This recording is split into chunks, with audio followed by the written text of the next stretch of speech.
Gold trusted gold buyers. మీరు తాకట్టు పెట్టిన బంగారాన్ని విడిపించి ఈ రోజు ఉన్న మార్కెట్ ధరకు కొనబడను. సూర్యుడు సూదులు ఎట్టి పొడుస్తున్నాడు. లేదు, వెంకటరత్నం గారి కోడి కోత వేసేసింది. లేదు,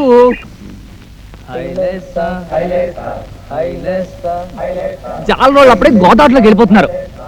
ఏమంటుంటే బంగారం లాంటి విద్య చేతిలో పెట్టుకుని ఈ బద్ధకం ఏమిటి? కుంభకర్ణులాగా నిద్ర ఏమిటి? అయ్యో, ఇలా అయితే నువ్వు పనికిరావు. చేతిలో ఉన్న విద్యని ఉపయోగించాలి.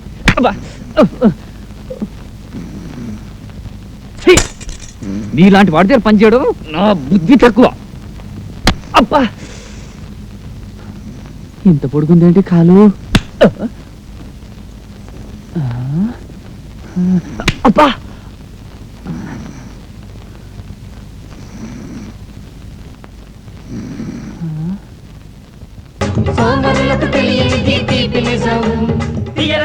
నాగమణి, నీ ఒంటి రంగుకి రంగు బట్ట జాకెట్ కుట్టించుకున్నావు అనుకో, అచ్చం అమ్మవారిలాగా ఉంటావు. నేను అమ్మవారిలాగా ఉంటే నువ్వు పోతురాజులాగా ఉంటావు. ఇదిగా బట్ట నాను చూడకుండా నువ్వు కాదని కూడదు.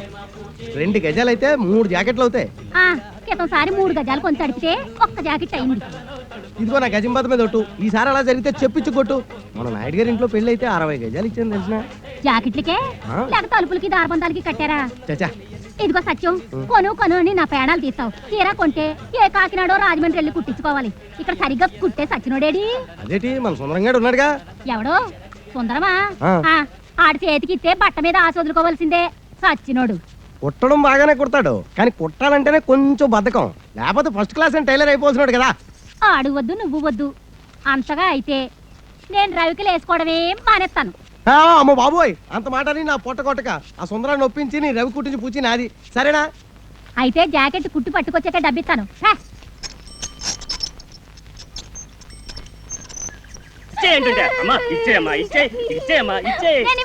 నా ఏనుగుకి పెద్ద జాకెట్ కుట్టించుకుంటాను. ఏనుగు సరిపోదు.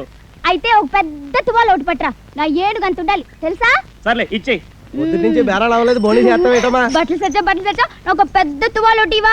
మన దగ్గర కొట్టు చీకటి జాకెట్ మొక్కలే తప్ప తువ్వాలు ఉండవు కదా. అబ్బా, మొత్తానికి వెంకటరత్నం చెల్లెలు అనిపించుకుంది.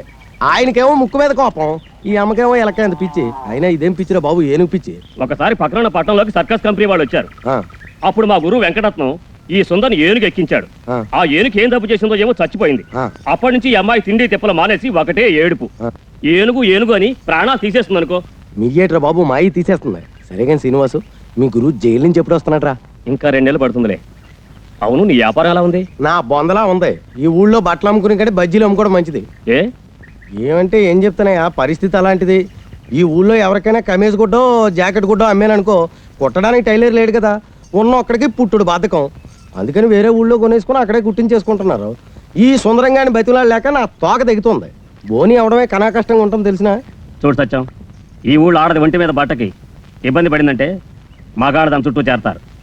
ఆ తర్వాత మా గురువు వస్తే గొడవలు అయిపోతాయి. అవును కదా, కాబట్టి సుందరాన్ని బతకించొద్దని చెప్పు. నువ్వు హామీ ఇచ్చావు కాబట్టి 106 ఇయాలాడి సంగతి తేల్చేస్తాను. కాదంటే ఆడు మెక్కలు ఇచ్చేస్తాను. 106 సరే ఇవాళ ఎలాగైనా ఆడు ఒప్పించేస్తాను. కాదంటే ఆడు మెక్కలు ఇచ్చేస్తాను, అంతే. ఎలా మీ గురువు ఉన్నాడా? ఉన్నాడు లోపల. చెప్తాను. ఈడోడు పొద్దున్నే. తల్లి పడవే, నీ కోసం బోల్ డబ్బు ఖర్చు చేసి బలిపడే శాస్త్రం కొన్నాను. కుడి భుజం మీద కానీ కడుపు మీద కానీ పడు. అంతేగాని గుడ్డెద్దు చేలో పడ్డట్టు నీ ఇష్టం వచ్చిన చోట పడమాక. నేను అడిగిన చోట పడ్డావనుకో, నీకు ఈ పురుగులు తినే కర్మేంటే సున్నుండలు, కజ్జికాయలు, పూతరేకులు, కొబ్బరి బొండాలు అన్నీ పెడతాను. జపజల్లి జపజల్లి జపజడవే జపజడవే. ఏంటి జప జల్లే? జప జడ ఏంటి? మీ ఓడు మలయాళ మంత్రాలుగా నేర్చుకుంటున్నాడా? మా గురుడు మాట్లాడేది జభాష, అంటే రాజభాష. జపజల్లి జపజడవే అంటే బల్లి పడవే అని అర్థం. ఓ సిదా.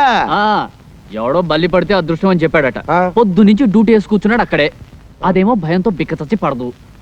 చూసి ఏ నోట్లోనో కూట్లోనో పడుతుంది, రోగం కుదురుతుంది. ఇగో సుందరం, ఆ బలిని కావాలంటే నేను పట్టి తెచ్చిస్తాను. దారానికి చుట్టి మెళ్ళో వేసుకొని తిరుగుతూ గాని ముందు నా కాంటాక్ట్ తేల్చవయ్యా. అబ్బా, ఇదిగో సీతారాముడు, మీ గురుడికి బిందుడు బద్ధకం చెంబుడు చేతస్థం లేకపోతే దర్జీలకు రాజుగా ఉండి దర్జాగా ఉండవలసినోడు కదయ్యా. ఒరే బట్ల సత్తిగా, కుట్టు గురించి నువ్వు నాకేం చెప్పక్కర్లేదు. సూది దారం లేకుండా చొక్కాలు కుట్టేసిన మొనగాడు. అవును కదా, అందుకే తాడు బంగారం లేకుండా వస్తువులు ఇలా ఉన్నాయి. నాకు తెలుసు కదా. అది కాదయ్యా, ఈ ఊళ్ళో గొప్ప టైలర్ అని నీ గురించి నేను చెప్తాను. నీ దగ్గరికి వచ్చిన వాళ్ళతో నా బట్టలు కొనమని నువ్వు చెప్పు. అప్పుడు నీకు లాభం, నాకు లాభం. అసలు నీలాంటి గొప్ప టైలర్ ఈ దేశం మొత్తం మీద ఎవడైనా ఉన్నాడేటే. నీ ఎదవ సర్టిఫికెట్లు నాకేం అక్కర్లేదు. ఎదవ కోతలు కూసావనుకో నాలుగు కత్తిరించేసి చెవుకేసి కుట్టేయగలను. ఒరే సీతారాముడు, ఆ. ఆ కత్తిర అలా పట్టరా. అలాగే. ఇలా పట్టరా. అసలు నీలాంటి వాడితో కాంట్రాక్ట్ పెట్టుకోవాలనుకోవడం నాదే బుద్ధి తక్కువ. ఠీ.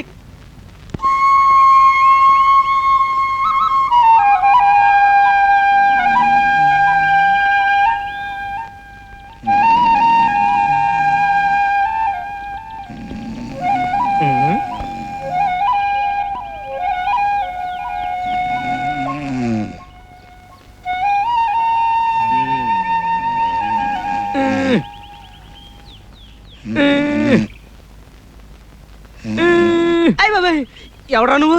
చెరబట్టిన సీతమ్మూరు తీరుపాకలో పడి ఉన్నావు. ఆ? కష్టాల్లో ఉన్నాడు దొర, నిజమా? కష్టాలా? అష్ట కష్టాలు. అవును, నీకెలా తెలుసు? అడ్డదీగల హనుమంతు మాట పోలిపోదు. మోకంలో లక్ష్మీ కళ ఉన్నది, కానీ అరచేతిలో దరిద్రం. ఆ? దొరదొక్కేది చక్రం, ఆ. కానీ చూపు వక్రం. ఆ? నా చూపు అక్రమా? నిష్ఠూరంగా ఉన్నా నిజం మాట్లాడతా. పెద్ద పెద్ద దొరల జాతకాలు మొఖాలు చూసి చెప్పిన నేత్రాలు తిరిగి నీ చూడు. ఆ?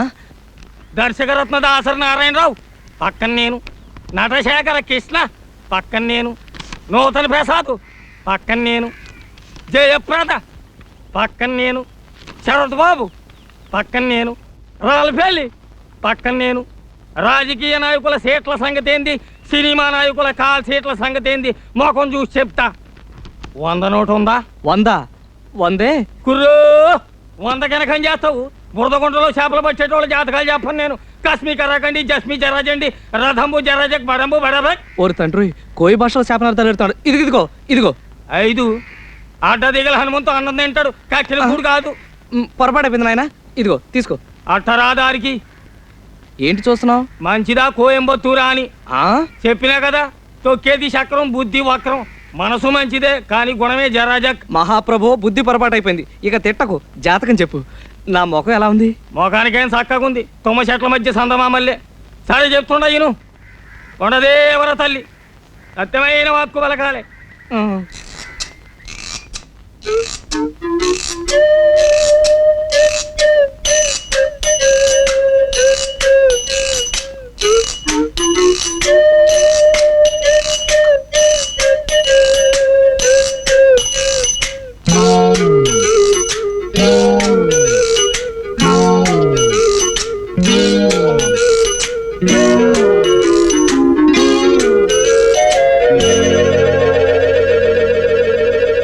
మంచి పెట్టనబొట్టు.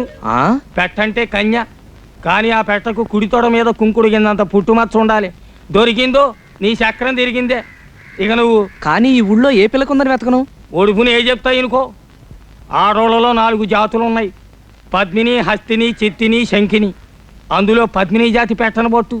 దాని చూపు తీరే ఏరుంటుంది. పెద్ద పెద్ద కళ్ళుంటాయి, చక్కటి పళ్ళుంటాయి, ఒళ్ళు తెల్లగుంటది, మనసు జిల్లుగుంటది. దొరికిందో నీ సుడి తిరిగిందే. నువ్వు భూమి మీద ఉండవు, ఆ? విమానంలో పోతావు. ఆహా. నువ్వు పట్టిందల్లా బంగారం అవుద్ది, ముట్టిందల్లా ముత్యం అవుద్ది. కానీ పుట్టు మచ్చ ఉండాలి, లేదా మసైపోతావు. మరి చిక్కిందో నువ్వు లక్షాధికారివే. మహారాజు యోగం ఉన్నది నీకు.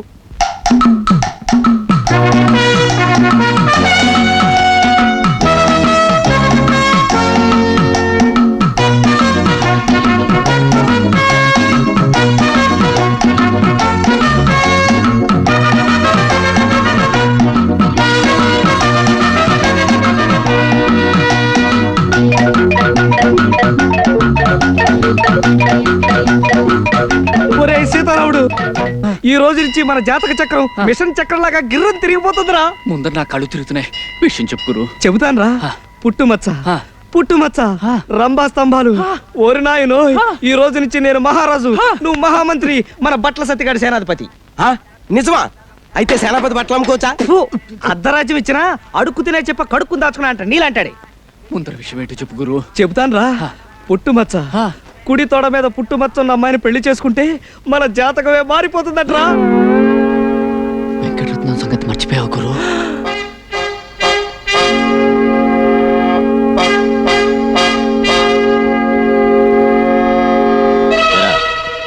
ఈ జట్కా సీనుగాడు తీసుకొచ్చిన సాక్ష్యాల దృష్ట్యా ఆ పిల్ల మీద చేయేసావని మరి ఇప్పుడు తేలింది. ఒప్పుకుంటావా? బాబు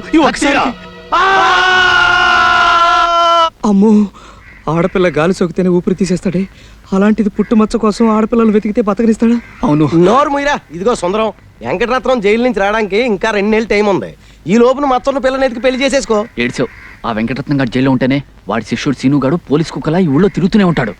ఆడి సంగతి నాకు వదిలేయ్. ఆ సీనుగాడు నేను 2వ క్లాస్ 4 ఏళ్ళు కలిసి చదువుకున్నాం. ఓహో. ఆడు మనకి ఫ్రెండే కదా. అలాగా? అయితే ఓ సరుతు, ఏమిటి? నువ్వు మన కాంట్రాక్ట్ ఒప్పుకోవాలి.